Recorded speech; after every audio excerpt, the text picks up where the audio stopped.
প্রিয় শিক্ষার্থীরা, আসসালামু আলাইকুম। সরকারি হরগঙ্গা কলেজ আয়োজিত অনলাইন ক্লাসে তোমাদের স্বাগত জানাচ্ছি। আমি শাকিলা আক্তার, প্রভাষক, অর্থনীতি বিভাগ। আজকে আমি আলোচনা করব সম্মান তৃতীয় বর্ষের আন্তর্জাতিক অর্থনীতি বিষয়টি, অর্থনৈতিক সংহতি তত্ত্ব, এই অধ্যায়টি নিয়ে। এই অধ্যায়ের উপরে আজকে আমাদের চতুর্থ ক্লাস।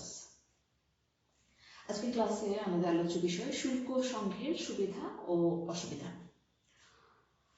প্রথমত শুল্ক সংঘের সুবিধা নিয়ে আমি আলোচনা করছি।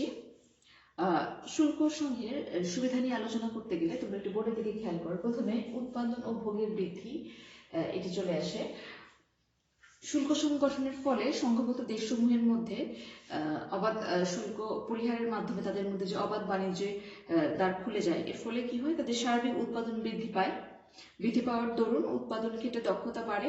এতে করে ভোক্তার ভোগ তথা ভোক্তার কল্যাণও বৃদ্ধি পায়। অর্থাৎ উৎপাদন ও ভোগের ক্ষেত্রে পজিটিভ একটি প্রভাব পড়ে। এছাড়া অর্থনৈতিক উন্নয়নের গতিশীলতা বৃদ্ধি পায়। সেটি কিভাবে?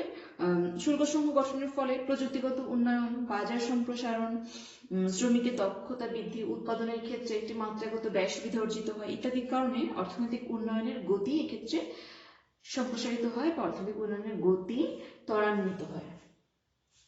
তৃতীয়ত প্রতিযোগিতা ও দক্ষতা বৃদ্ধি। শুল্ক সংঘ গঠনের ফলে বাজারে আয়তন সম্প্রসারিত হওয়ার পাশাপাশি বিভিন্ন সদস্য রাষ্ট্রের উৎপাদকদের মধ্যে কি হয়, প্রতিযোগিতা তীব্রতা বৃদ্ধি পায়। ফলে এতে দ্রব্যের গুণগত মানের বৃদ্ধি ঘটে, উৎপাদকের যে দক্ষতা বৃদ্ধি পায়। এর ফলে কি হয়, সেটি সার্বিক কল্যাণ বৃদ্ধিতে সহায়তা করে। এছাড়া মাত্রাগত উৎপাদনের সুবিধা। শুল্ক সংঘ গঠনের ফলে সদস্য রাষ্ট্রসমূহের উৎপাদনের ক্ষেত্রে উৎপাদকেরা কি করে, বৃহদায়তন উৎপাদনের একটা সুযোগ সৃষ্টি হয় সদস্য দেশগুলোর মধ্যে। প্রতিযোগিতা বৃদ্ধির মাধ্যমে শুল্ক বহির্ভূত দেশসমূহের সাথে প্রতিযোগিতা বৃদ্ধির মাধ্যমে বৃহদায়তন উৎপাদনের একটি সুযোগ সৃষ্টি হয়। এতে করে কি হয়, আমরা জানি বৃহদায়তন উৎপাদনের ক্ষেত্রে একটা মাত্রাগত ব্যয় সংকোচের সুবিধা পাওয়া যায়। মাত্রাগত ব্যয় উৎপাদনে যে সুবিধা পাওয়া যায় সেটি পাওয়া সম্ভব হলে কি হয়, অর্থনৈতিকতে উৎপাদন, আয়, নিয়োগ ইত্যাদি বৃদ্ধি পায়, যা শুল্ক সংঘভুক্ত দেশসমূহের ক্ষেত্রে কল্যাণ বয়ে আনতে পারে। এছাড়া নতুন নতুন উদ্ভাবন ও প্রযুক্তির বিকাশ ঘটে।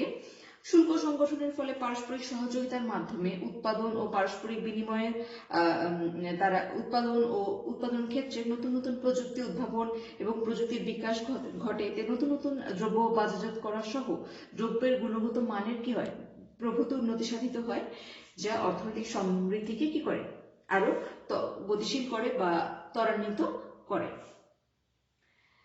বাহ্যিক অর্থনৈতিক সুবিধা। শুল্ক সংঘ গঠনের ফলে বাজারে আয়তন বৃদ্ধি পায়, আমরা জানি। শ্রমিকের শ্রমশক্তি ও প্রযুক্তির কি হয়, পারস্পরিক একটা বিনিময় সুযোগ সৃষ্টি হয় এবং উপকরণের একটা বিনিময় সুযোগ সৃষ্টি হয় বিধায় একটা বাহ্যিক অর্থনৈতিক সুবিধা ক্ষেত্রে লাভ করা যায়, যার কারণে অর্থনীতিতে কি হয়, ইতিবাচক প্রভাব সৃষ্টি হয়।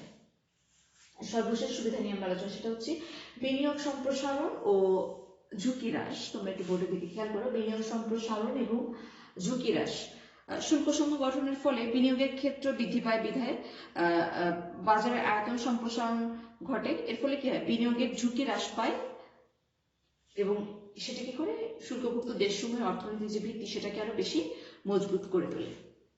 এবার আমরা শুল্ক সংঘের যে কিছু অসুবিধা রয়েছে সেগুলো নিয়ে আলোচনা করি।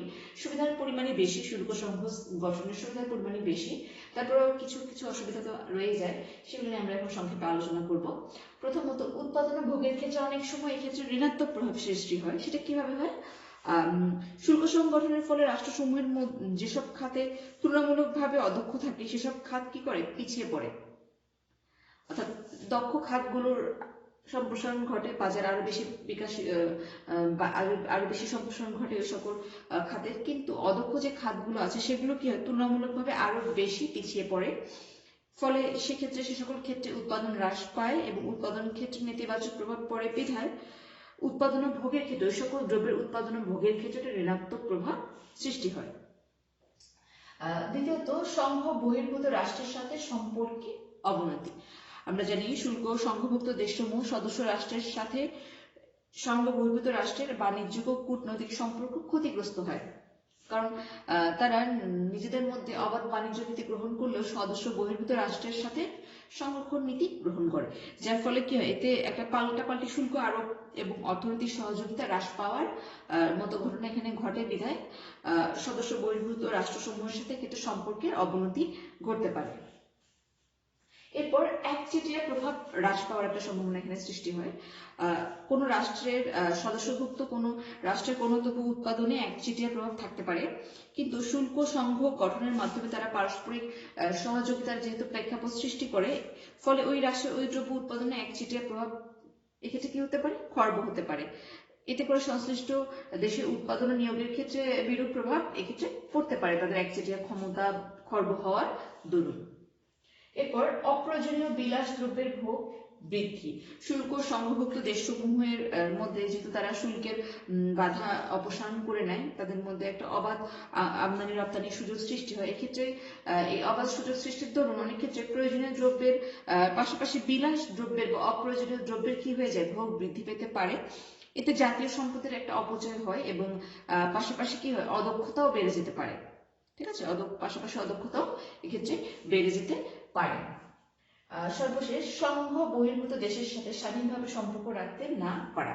শুল্ক সংগঠনের সংরক্ষণের শর্ত হচ্ছে কি, সদস্য বহির্ভূত শুল্কভুক্ত দেশসমূহ তারা নিজেদের মধ্যে শুল্ক তুলে নিলেও সদস্য বহির্ভূত দেশের সঙ্গে একটা সাধারণ শুল্ক তারা আরোপ করে, অর্থাৎ শুল্কভুক্ত দেশসমূহ অন্যান্য দেশসমূহের সাথে একটা নির্দিষ্ট পরিমাণ বা নির্দিষ্ট সাধারণ একটি শুল্ক তারা আরোপ করে।